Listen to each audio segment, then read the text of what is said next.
de vous retrouver sur la télévision Bonferré pour votre grande édition d'information. Monsieur, Dama, bonsoir. Le président de la Commission nationale des droits humains a procédé ce matin à l'ouverture de l'atelier de formation des commissaires et personnels techniques et administratifs sur l'élaboration et l'analyse des rapports d'investigation des cas de violation des droits humains. Elle rentre dans le cadre de la mise en œuvre du projet Adelchi, financé par l'Agence américaine pour le développement international USAID et à travers Church for Common Ground et Abba Roli. Le compte rendu avec Boubacar Amadou et Radi Labo. Les commissaires et personnels administratifs et techniques de la Commission nationale des droits humains CNDH en renforcement de capacité sur l'élaboration et l'analyse des rapports d'investigation des cas de violation des droits humains, financés par l'Agence américaine pour le développement international USAID et mise en œuvre par Search for Common Ground et l'association du barreau américain Abaroli à travers le projet Droits humains et accès à la justice Adelchi. Cette formation fait suite à celle organisée en octobre dernier, toujours à l'intention des mêmes acteurs sur les techniques d'investigation. Ce séminaire d'aujourd'hui, pendant 3 jours, va s'intéresser aux méthodes de rapportage qui suivent les enquêtes et les investigations sur les abus de droits humains commis par différents acteurs étatiques ou non étatiques. Donc un renforcement des capacités de la CNDH pour la préparation, l'analyse des faits et des problèmes juridiques posés par ces faits, et aussi le renforcement des techniques de rédaction des rapports de la CNDH. Cette formation vient à point nommé car selon le président de la CNDH, elle permettra à l'institution de remplir sa mission constitutionnelle. Comme vous le savez, toutes nos actions, et singulièrement les enquêtes que nous menons, sont des œuvres humaines par nature perfectibles. C'est pourquoi ce genre de rencontres de formation et de perfectionnement sont d'une grande nécessité pour nous, en ce sens qu'ils nous permettent d'affiner nos méthodes pour permettre la rédaction de rapports d'investigation dans des conditions qui donnent satisfaction à nos concitoyens qui attendent légitimement de nous des réponses crédibles à leurs préoccupations en matière de préservation de leurs droits et libertés. À l'endroit de nos concitoyens de plus en plus nombreux à nous adresser des félicitations et des motions de soutien par rapport à la qualité de nos prestations, nous les remercions vivement pour leur contribution à la défense des droits humains. Par ma voix, la Commission nationale des droits humains les rassure que tout sera mis en œuvre pour maintenir le cap de l'excellence auquel aspire notre institution. Nous prenons leur bienveillante appréciation comme des encouragements à davantage d'efforts et d'abnégation pour nous permettre de peaufiner nos actions. Et c'est cela, mesdames et messieurs, qui justifie notre présence ce matin dans cette belle salle à la recherche du savoir pour mieux servir. Mati El Haji Moussa a conclu en saluant la parfaite collaboration qui existe entre son institution et les partenaires qui l'accompagnent et appelé les participants à être assidus, concentrés, poursuivre et interagir afin de tirer un meilleur profit des connaissances qui seront acquises au cours de cette formation de 3 jours. Après le lancement au niveau national, la campagne de sensibilisation sur les impôts fonciers se poursuit dans les communes de Niamey. Au cours de son lancement dans l'arrondissement communal à Niamey 3, le directeur régional a indiqué les raisons de cette campagne, les avantages pour ces entités. C'est le maire de la commune qui a lancé la campagne. N'est-ce pas Balima Bouraima et Abdoulaye Seydou? Prenant le relais du président du conseil de ville de Niamey et du directeur général des impôts, le maire du 3e arrondissement communal de Niamey et le directeur régional des impôts Niamey 3 ont eu des échanges avec les conseillers et les autorités coutumières et religieuses pour le lancement de la campagne régionale de la sensibilisation sur les impôts fonciers. Selon le directeur régional des impôts Niamey 3, les impôts fonciers sont rétrocédés aux communes à 50%. Cependant, ils sont mal recouvrés. Malgré tous les efforts qui ont été mis en œuvre par la Direction générale des impôts, ainsi que les réformes qui ont été apportées dans la loi entre 2015 et 2018, le recouvrement de cet impôt est en deçà des attentes. À titre d'illustration, en 2021, puisque nous sommes en train d'évaluer encore 2022, nous n'avons pas recouvré plus de 2 milliards sur une prévision de 11 milliards, soit un gap de plus de 8 milliards. Ce qui constitue, si on s'en tient à la part qui vous est rétrocédée, vous collectivités, un gap de 4 milliards. Et quand je parle de 2 milliards, je parle de l'ensemble du Niger. C'est pourquoi il a rappelé le rôle que doivent jouer les conseillers et les leaders d'opinion dans la mobilisation de ces ressources. Le plus souvent, on a remarqué que les locataires ont peur de donner les bonnes informations du fait des représailles. Représailles qui peuvent être augmentation du loyer, représailles qui peuvent être expulsion, que sais-je encore. Mais vous n'avez pas peur d'eux et vous pouvez nous aider à les sensibiliser, à les moraliser pour que chacun participe au financement de sa collectivité. En prenant la parole, le maire du 3e arrondissement communal de Niamey a invité ses collègues élus à plus de responsabilités pour la mobilisation de ces ressources afin que la commune puisse jouer son rôle. Il vous sera présenté également le cadre de collaboration, c'est-à-dire une demande d'assistance au recouvrement, à l'identification des propriétaires des maisons et surtout, ça permettra d'asseoir l'impôt en tant que tel. Je propose de les écouter, puis d'échanger avec eux, afin de connaître comment vous pouvez nous aider mutuellement et faire de cet impôt un pourvoyeur de ressources pour notre commune. L'incivisme fiscal constitue un frein dans le développement des communes et même de la nation. Les impôts fonciers sont obligatoires. Dans la loi des finances 2023, ces impôts occupent une place importante. Toujours dans le cadre de la sensibilisation, la direction régionale des impôts a procédé ce matin au lancement de la campagne de sensibilisation sur l'impôt fiscal dans l'arrondissement communal Niamey 4. Face aux élus locaux, des chefs des quartiers et des organisations de la société civile, le directeur régional des impôts a sollicité leur collaboration pour le succès de la campagne. N'est-ce pas Youssef Haïdara et Ibrahim Idé? Faciliter la mobilisation des recettes fiscales, notamment celles concernant les impôts fonciers, c'est l'objectif de cette rencontre entre la direction régionale des impôts et les élus locaux, les chefs des quartiers, ainsi que les organisations de la société civile de l'arrondissement communal Niamey 4. La direction générale des impôts, à travers son bureau régional, par cette rencontre, cherche le soutien des chefs des quartiers et des élus locaux pour faciliter aux équipes qui sillonneront les quartiers pour la collecte des données. Pour mener à bien cette activité, des agents de la DGI sillonneront tous les quartiers de porte en porte pour recueillir tous les renseignements nécessaires à la mobilisation des impôts fonciers afin de relever leur apport qui est très faible dans les recettes globales réalisées. Aussi, vous demanderai-je, mesdames et messieurs, vous qui détenez suffisamment d'informations sur les propriétaires fonciers et les locataires dans notre zone d'intervention, de leur faciliter l'accès aux renseignements qu'ils demandent. Par votre assistance, appui et soutien durant toute la période que durera l'opération. Le directeur régional des impôts a profité de l'occasion pour expliquer à ses interlocuteurs le rôle et la mission de la direction générale des impôts. Comme vous le savez, la DGI est un service de l'État chargé de la mobilisation des recettes fiscales.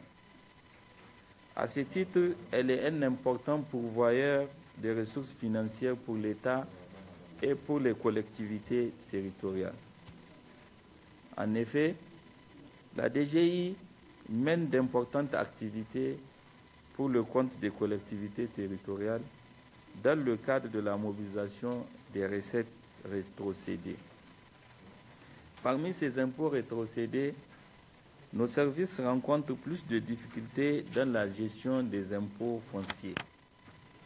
Je vous rappelle que ces impôts fonciers sont répartis à égalité entre l'État et les collectivités territoriales, c'est-à-dire à chacun revient une part de 50% des montants mobilisés.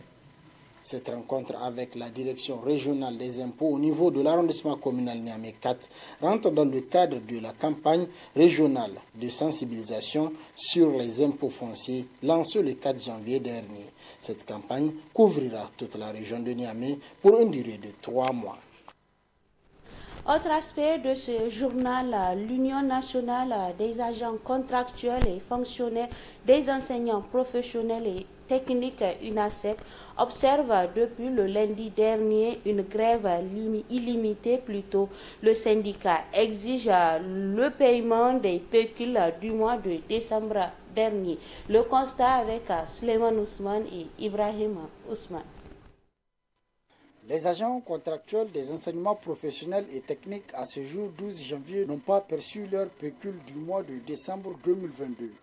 À l'appel de leur structure syndicale, l'INASEP, ils ont cessé toute activité académique et pédagogique jusqu'au paiement des pécules du mois de décembre dernier.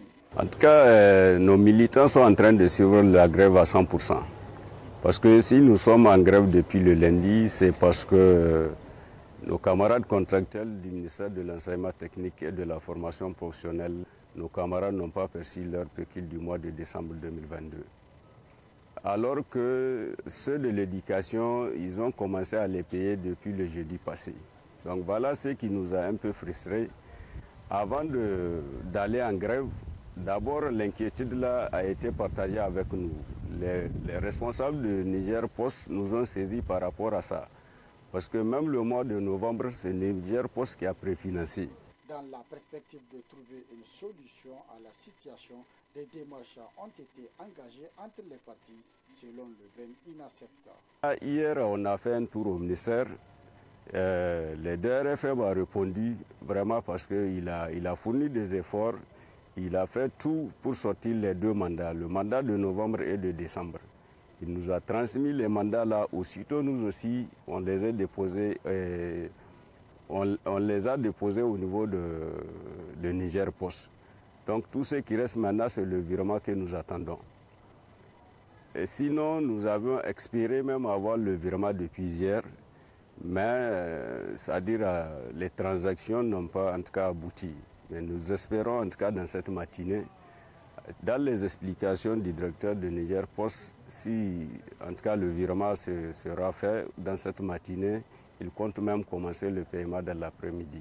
Cette grève illimitée de l'Union nationale des agents contractuels et fonctionnaires des enseignements professionnels et techniques INASEP intervient après celle observée la semaine dernière par le SINAFOPTA, toujours dans le même secteur de l'enseignement professionnel et technique, ce qui risquerait d'avoir un coup dur sur la stabilité de l'année académique en cours dans le secteur.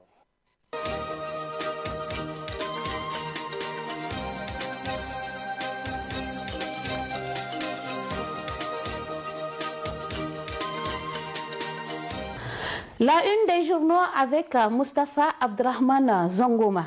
Mustapha, bonsoir. Bonsoir Samira Ali Maïga et bienvenue également à la une des journaux de Bonferré Télévision pour ce premier numéro de l'année 2023. Que nous rapportent nos confrères de la presse écrite cette semaine? 3 à 4 sujets principaux, le rapprochement entre le moderne Lumana Africa et la majorité présidentielle, l'affaire du détournement à la Banque agricole du Niger, la Bagri, la dualité entre Issoufou Mahamadou et Bazoum Mohamed et cette affaire d'un magistrat indélicat qui salit l'image du corps. Le modèle FA Lumana Africa aurait accepté 63 postes de conseillers attribués au Parlement. Le journal L'Éclosion écrit que l'élève Bazoum en passe de réussir là où le maître Issoufou a échoué.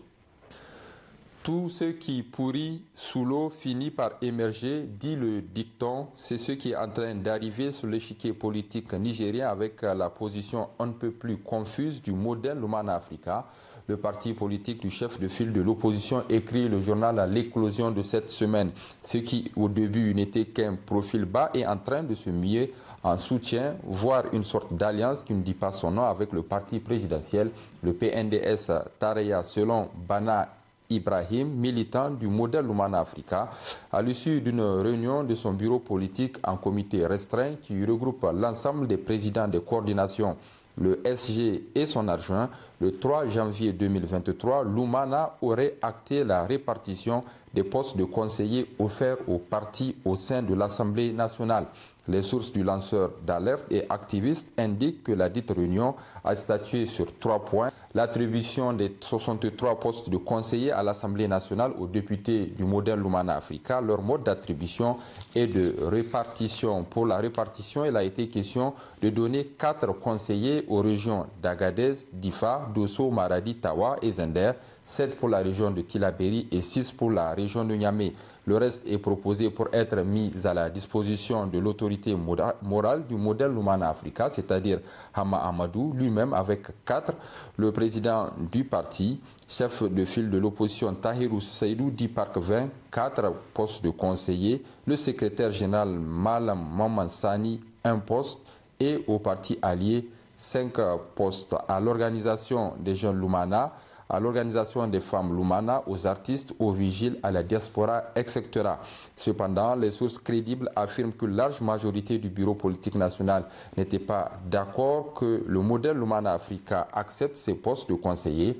Et face à ce rejet, la commission politique du parti a été saisie du dossier, apprend-on, mais c'est là que le partage aurait été entériné selon certaines indiscrétions. De toute évidence, selon le journal L'Éclosion, Mohamed Bazoum a réussi à endormir son plus redoutable adversaire, le moderne phare Lumana Africa, pendant 2 années déjà, 1 an de plus, et ce sera déjà la pré-campagne électorale des élections de 2026. Et le parti de Hama Amadou aurait perdu 3 bonnes années dans un sommeil qui risquerait de le transformer en un coma éternel. D'ores et déjà, l'unité et la confiance qui ont permis au cheval ailé de conserver ses ailes est en train de disparaître, puisqu'aujourd'hui, soupçonné, voire accusé, certains cadres et non des moindres d'être à la solde du PNDS Tareya. Tout porte à croire que cette fois-ci, la division tant évitée sera inévitable et explosive.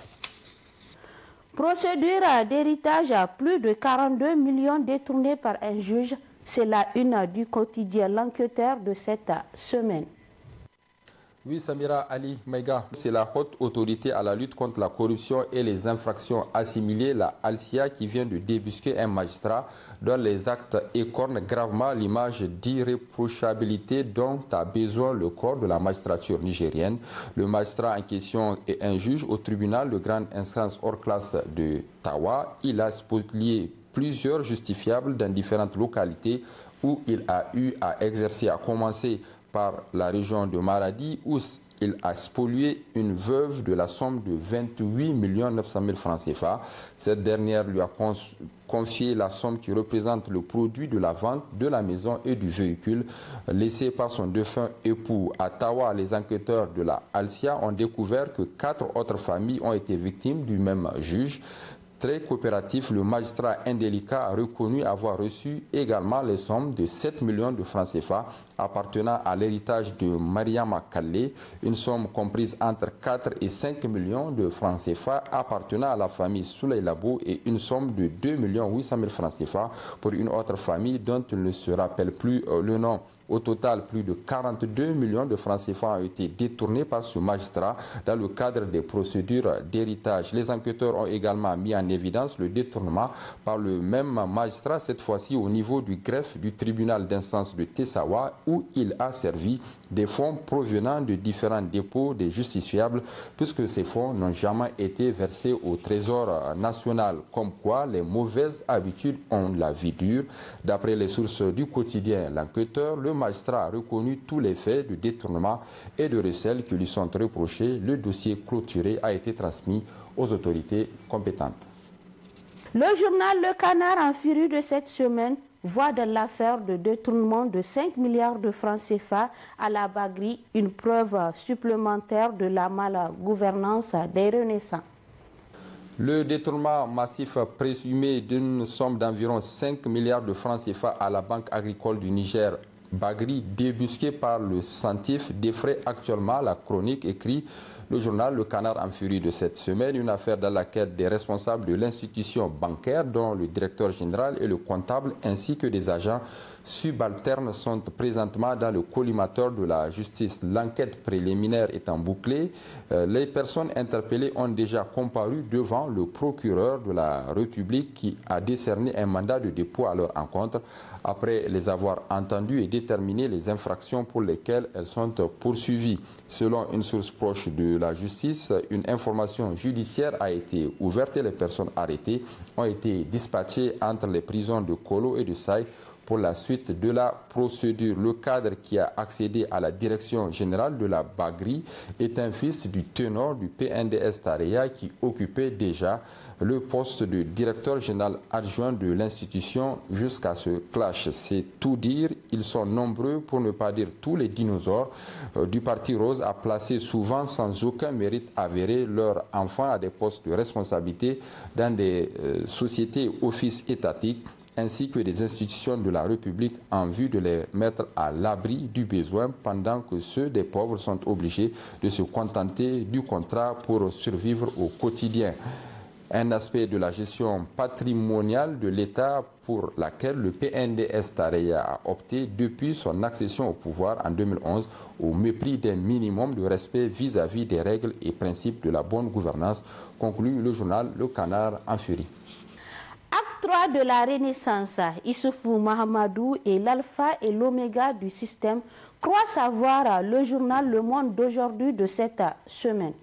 De tous les présidents qui se sont succédés à la tête du Niger depuis 1960, Issoufou Mahamadou, l'ancien président de la République, est le seul à réussir la prouesse de tétaniser les Nigériens et à se poser tranquillement des actes qui dépassent l'entendement humain sans que personne ne bronche. Pour tout dire, c'est le seul président qui a instauré une gestion patrimoniale sans commune mesure de l'État, écrit le journal Le Monde d'aujourd'hui de cette semaine. Lequel type de gestion se poursuit encore avec son successeur Mohamed Bazoum? Les preuves sont là, palpables pour l'attester. Le premier aspect que l'on peut souligner à ce propos, c'est le fait qu'il soit encore présent aux côtés du président Bazoum pour continuer à imprimer sa marque à la gestion des affaires publiques, alors que logiquement, il devrait se mettre en retrait pour permettre au nouveau président de dérouler sa vision et son style de gouvernance. Non, il est resté là à quelques encablures du palais présidentiel, logé dans des villas du Conseil de l'Entente et sécurisé par un dispositif de la garde présidentielle. Pour un ancien président de la République qui bénéficie d'un tel privilège, il n'est guère surprenant qu'il influence les décisions de son camarade par rapport aux nominations dans le gouvernement et aux hautes fonctions de l'administration et de ses démembrements. Cette gestion patrimoniale de l'État est bien entendu à l'origine de la flambée de la corruption, doublée d'impunité qui a pris durablement racine dans notre pays ces dernières années, au nom de la camaraderie politique des marchés de gré à gré, fictifs, surfacturés, etc. sont octroyés. C'est nous qui t'avons permis d'être là où tu es. Tu ne peux pas nous ôter le pain de la bouche. Nous ne te laisserons pas faire. Telle est la ligne de conduite imposée au président Bazoum et les Nigériens vont devoir continuer à subir les affres de cette gouvernance chaotique du pays tant qu'ils resteront les bras croisés à observer faire le Renaissance à leur guise. L'opposition politique a cessé toute forme de contestation des errements du pouvoir depuis des lustres. La société civile indépendante qui donnait de temps en temps de la voix auparavant a elle aussi baissé culotte. Seuls quelques rares médias privés tentent aujourd'hui de se battre encore pour l'instauration d'une bonne gouvernance démocratique dans notre pays, conclut le journal Le Monde d'aujourd'hui de cette semaine. Avant de nous quitter, Charifatou Parezo, découvrons ensemble les unes du journal Niger Inter Hebdo numéro 96 du 10 janvier 2023, le journal qui a accordé une interview exclusive au secrétaire général du PNDS Tareya, et la une du journal L'Actualité numéro 689 du 9 janvier 2023 qui a titré « Fin de trêve, le Front social va-t-il se rallumer ?» Moustapha Zangoma, merci. Merci également à vous, Samira Alimega. C'est également la fin de votre édition d'information sur la télévision Bonferré. Merci pour votre fidélité. Prochain rendez-vous de la rédaction ce demain, Inch'Allah. Merci et au revoir.